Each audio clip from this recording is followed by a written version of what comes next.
এক একটা গণ আন্দোলন অসংখ্য মুখের জন্ম দেয়।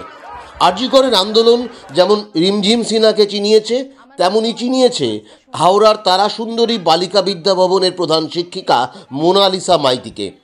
সহজ উচ্চারণে কত গভীর কথা শোনালেন দেখুন। সেলাম দিদিমণি। নিজের গলাটা ছাড়তে হবে।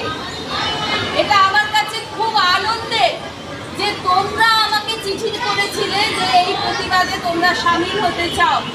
আমরা সরকারি চাকরি করি যারা, আমাদের অনেক সময় অনেক বাধ্যবাধকতা থাকে বাবা।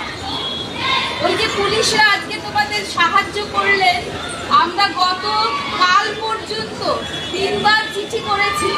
এটা ওদের দোষ নয়, কিন্তু ওই পোশাকটার কিছু নিয়ম আছে, তাই তারা দিতে পারছিলেন না।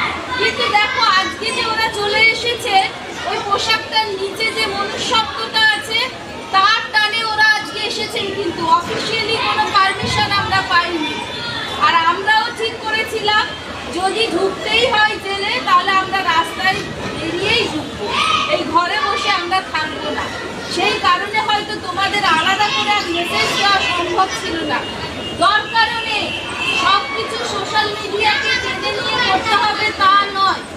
তোমাদের সবসময় মাথায় রাখবে অন্যায়ের বিরুদ্ধে প্রতিবাদ করার জন্য দিল্লি সবসময় পৌঁছতে হবে তা নয়।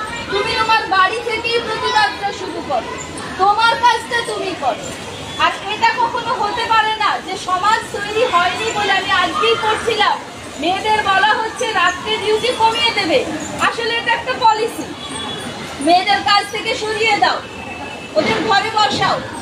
হ্যাঁ, এগুলো একটা পরাধীনতা।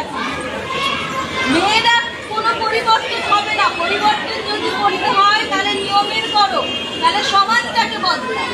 মেয়েদের জন্য আলাদা করে রাত্রে ডিউটি থাকবে না, ওরা কাজ করতে পারবে না। ওদের আমরা জানি হয়তো কত হসপিটালে কত আয়ার কাজ করে গরিব মানুষ, তারা রাত্রেই করে, দিনের বেলা হয়তো অন্য কোথাও করে। কারণ তারা যে ওখানে কাজ করে তাদেরকেও কিন্তু টাকা পাঠাতে হয়, তাদেরকে ওখানে বসে আছে একটা গ্যাং, সেখানে তারা যদি 500 টাকা যদি কোনো রোগীর আত্মীয় দেয়, তাহলে সেখান থেকে 250 টাকা যায় ওই গ্যাংয়ের কাছে, আর 250 টাকা ওই মেয়েটি পায়।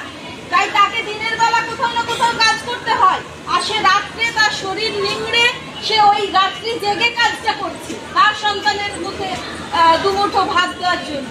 তাই এটা কোনো পলিসি হতে পারে না যে মেয়েরা ধর্ষিত হবে না, তোমরা ঘরের ভেতরে থেকে যাও। তাহলে এরপর ঘরের ভেতরে ঢোকাবে, তারপর সিন্ধুকের ভেতরে ঢোকাবে, তারপরে হয়তো কোনো চেম্বারের মধ্যে ঢুকিয়ে বলবে মেয়েরা তোমরা মরো।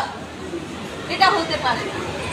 আমরা কোনো সরকারি বিরোধিতা করছি না, কোনো এখানে রাজনৈতিক বক্তৃতা দিতে আসিনি, শুধু তোমাদের জানাতে এসেছি নিজেদের অধিকারের জন্য অন্য যে কোনো ভিকটিমের পাশে দাঁড়াও, নালে তুমি তোমার অধিকার কোনোদিনও খুঁজে পাবে না। এটা মনে রাখবে। আজ সত্যি আমরা খুব গর্বিত তোমাদের শিক্ষিকা হতে পেরে, যে তোমরা এটা রিয়েলাইজ করেছো। তোমাদের এখনো 18 বছর হয়নি। আমাকে অনেকে বলছিলেন 18 বছর হয়নি, ওরা ডিসিশন নিচ্ছে। যদি রাষ্ট্র ভেঙে পড়ে তাহলে 18-এর নিচে এসে ডিসিশন নিতে হবে। যদি একটা মেয়ের 12 বছরের বিয়েকে আমরা আটকাতে না পারি, তাহলে একটা মেয়ের 12 বছরের সিদ্ধান্তকে আমাদের মর্যাদা দিতে হবে। নিজেদের কখনো ঠকাবে না, নিজেদেরকে কখনো শোষণ যন্ত্রে তুলে ঠকাবে না।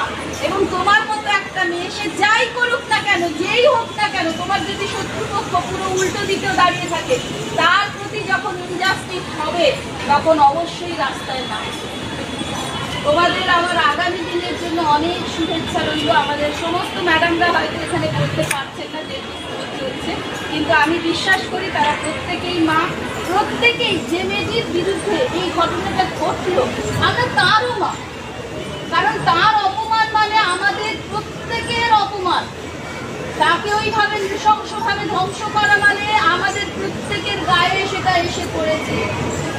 আর যারা করেছেন তাদের মতো যারা সাপোর্ট দিচ্ছেন না, তাদের প্রত্যেকের গায়ে ওই রক্ত লেগে, প্রত্যেকের গায়ে।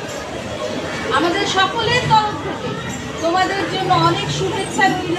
আমরা 1 মিনিট যে ভিকটিম তোমরা সবাই জানো, তার নাম প্রকাশ আমরা করবো না, কিন্তু সে আমাদেরই ঘরে, সে আমার মেয়ে, ওনার মেয়ে, ওনার মেয়ে, সবার মেয়ে, তোমাদের বোন, তোমাদের দিদি, সবার। একজন ডাক্তার যখন পরিষেবা দেন তিনি দেখেন না, কিন্তু কি ধর্ম, কি জাত, কোন ফ্যামিলি থেকে বিলং করতে কিচ্ছু দেখেন না। সে সেবা করতেই এসেছে, আমরা তাকে নিতে পারলাম না, আমরা তাকে রাখতে পারলাম। আমরা তার জন্য 1 মিনিট নীরবতা পালন করব।